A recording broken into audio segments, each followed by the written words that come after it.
샬롬, 복된 금요일입니다. 오늘은 잠언 27장 14절로 27절의 말씀입니다. 마음도 서로 비치느니라. 마음도 서로 비치느니라. 이 제목으로 하나님의 말씀 전가하겠습니다. 오늘 마음 이야기 하려고 합니다. 여러분, 마음이 어디에 있어요? 보통은 우리의 가슴에 이 마음을 표현하는데요. 또 어떤 분들은 이게 우리의 생각, 이성, 이 뇌작용에 의해서 나오는 거 아니야? 마음이 여기에 있는 거 아니야? 뭐 이렇게 말씀도 하죠. 여러분, 마음이 진짜 뭐 머리에 있는지 가슴에 있는지 뭐 어디에 있는지 우리는 몰라요. 하지만 아시죠? 마음은 있어요. 슬픈 것을 보면 정말 마음에 막 때로는 억장이 무너질 때가 있습니다. 좋은 것을 보면 마음이 뿌듯하고 감사함이 넘치고 얼마나 좋은지 몰라요. 자, 마음은 있어요. 그리고 세상에서도 흔히 얘기하잖아요. 마음 먹기 나름이다. 상황과 환경과 어떠한 조건과 어떠한 일들의 가변성은 늘 있는 것이죠. 하지만 그 가변성이 있는 늘 그런 곳에 내가 서 있는 것이고요. 그 외부적인 상황과 환경과 조건은 정말 내 뜻대로 다 할 수가 없어요. 아니, 안 될 겁니다. 하지만 내가 할 수 있는 게 있죠. 그 가변적인 상황 가운데 서 있는 나는 내가 할 수 있죠. 그래서 사람들이 얘기하는 것이죠. 마음 먹기 나름이다. 자, 오늘 그 마음의 이야기를 한번 해볼까요? 19절입니다. 물에 비치면 얼굴이 서로 같은 것 같이 사람의 마음도 서로 비치느니라. 여러분, 바닷가에 갔습니다. 아니면 뭐 어디 강에 갔어요. 수영장에 갔어요. 물에 이렇게 비쳐요. 사람의 얼굴이 비쳐요. 근데 어떻게 보여요? 물에 그 빛이 굴절이 되잖아요. 그러니까 선명하게 잘 보이지 않아요. 지금 그 얘기거든요.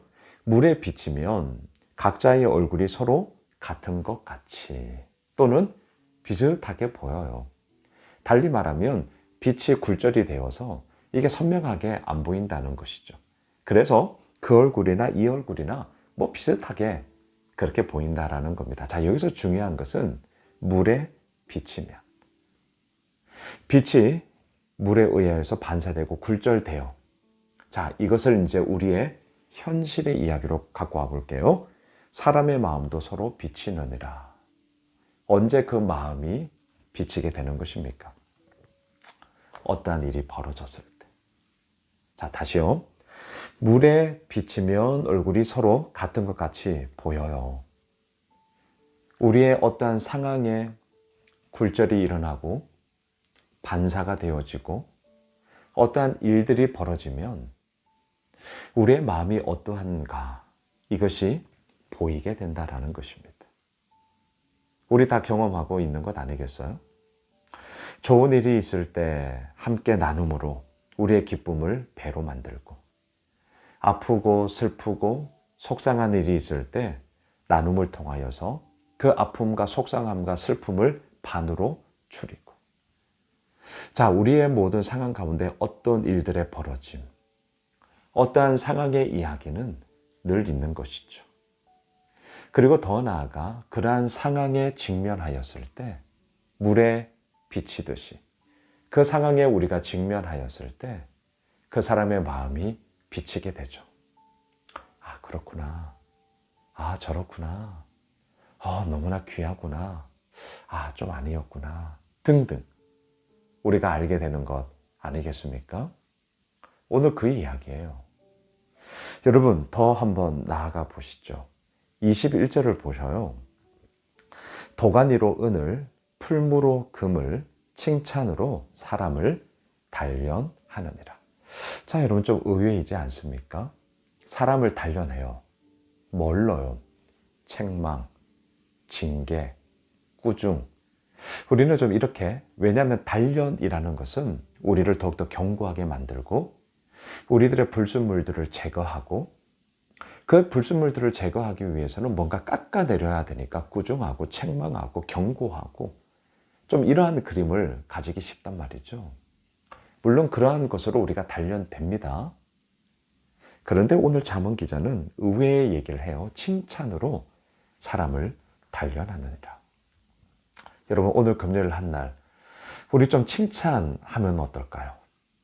일터에서 만나는 동료들에게, 남편에게, 아내에게, 우리 아이들에게 칭찬으로 단련해 봅시다. 칭찬은 고래도 춤추게 한다면서요.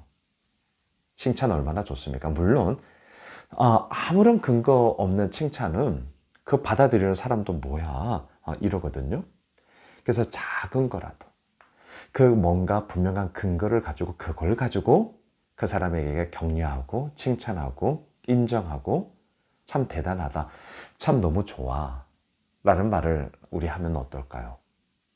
그게 뭐가 되냐고요? 그 사람을 단련시킵니다. 너무나 칭찬에 우리 서로가 좀 인색합니다. 우리 이 말씀을 좀 마음에 받으시죠. 그리고 마음껏 좀 칭찬합시다. 그 칭찬이 그 사람을 좋은 의미에서 또한 긍정의 의미에서 더욱더 견고히 세우며 단단하게 그 사람을 이루어 나아가고 빚어 나아가는 아주 큰 힘이 된다는 것. 자, 우리 하나 더 보시죠. 23절입니다. 네 양떼의 형편을 부지런히 살피며 내 소떼에게 마음을 두라. 여러분, 내 양떼, 내 소떼예요. 이 말을 이렇게 바꿀게요. 이미 내가 가지고 있고, 이미 내가 하고 있고, 이미 내가 늘 부딪히는 것들. 자, 평범한 일상 가운데 비범한 사건이 일어나는 것을 우리는 기대하지 않습니까? 그런데 어때요? 그런 평범한 일상 가운데 비범한 사건이 일어난다라고 할 때 그 비범함은 전혀 생각지 못했던, 전혀 정말 예측하지 못했던 예외의 상황들을 우리가 늘 생각을 하는데, 저는 그 비범함을 우리가 오늘 이 말씀으로 좀 적용하면 좋겠습니다. 이미 우리에게 주어진 것, 이미 오늘도 우리가 해야 할 것, 그 가운데 형편을 부지런히 살피고 또한 그 가운데 마음을 두는 거예요. 마음을 집중하는 거예요. 이게 뭐냐? 평범한 일상 가운데 비범한 사건이다. 그 비범함을 저는 이렇게 말씀드리고 싶습니다. 이미 있는 것이다 보니 소홀히 합니다. 제가 이런 말씀 드렸어요. 아내와 이제 결혼하고 난 지 2001년에 결혼했거든요. 그러니까 지금 만 24년을 살았습니다. 물론 연애도 3년 했고요. 27년, 저의 인생의 절반 이상을 이연아라는 한 자매님과 함께 하고 있거든요. 너무 좋아요. 예, 너무 편해요. 너무 감사해요. 그런데 간혹가다 너무 편한 것까지는 좋지만 너무나 좋고 그냥 너무 이제 일상을 함께 하다 보니 때로는 쉽게 여기는 저의 우둔함과 저의 잘못함들이 간혹가다 일어날 때가 있더란 말이죠. 그러면 안 되잖아요. 편한 것까지는 좋지만 쉽게 여기는 건 안 되는 것이죠. 자, 여러분, 마음을 도와야 합니다. 부지런히 형편을 살펴야 합니다. 그런데 이게 왜 안 되느냐? 내 양떼, 내 소떼이기 때문이에요. 이미 그렇게 함께하고 있기 때문에 소홀함을 가지게 되더라는 것이죠. 오늘 잠언 기자는 분명하게 말합니다. 그러면 안 돼. 내 양떼에게, 내 소떼에게 마음을 둬야 돼. 부지런히 그 형편을 살피면서 어떠한지를 봐야 돼. 그리고 바로 그곳에서부터 진정한 승부가, 진정한 승리를 맛보게 되는 거야. 말씀을 정리하겠습니다. 우리의 마음이 어떠십니까? 그 마음이 어떠한지가 어떠한 일이 생기면 비치게 돼요.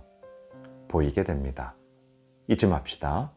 지금 나에게 주어진 일, 사람, 함께하고 있는 모든 이들에게 부지런히 형편을 살피며 그곳에 마음을 둡시다. 그것이 진정한 승부예요. 그것이 진정한 승리로 이루어가는 길이에요.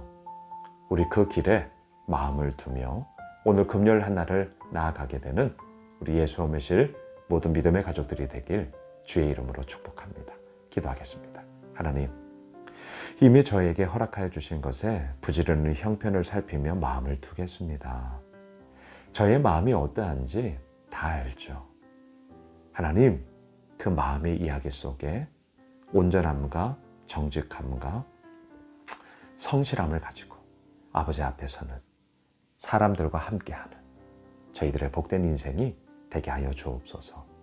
예수님의 이름으로 기도드리옵나이다. 아멘. 오늘 말씀 붙잡고 우리 가지고 있는 기도 제목 가지고요, 함께 기도하겠습니다.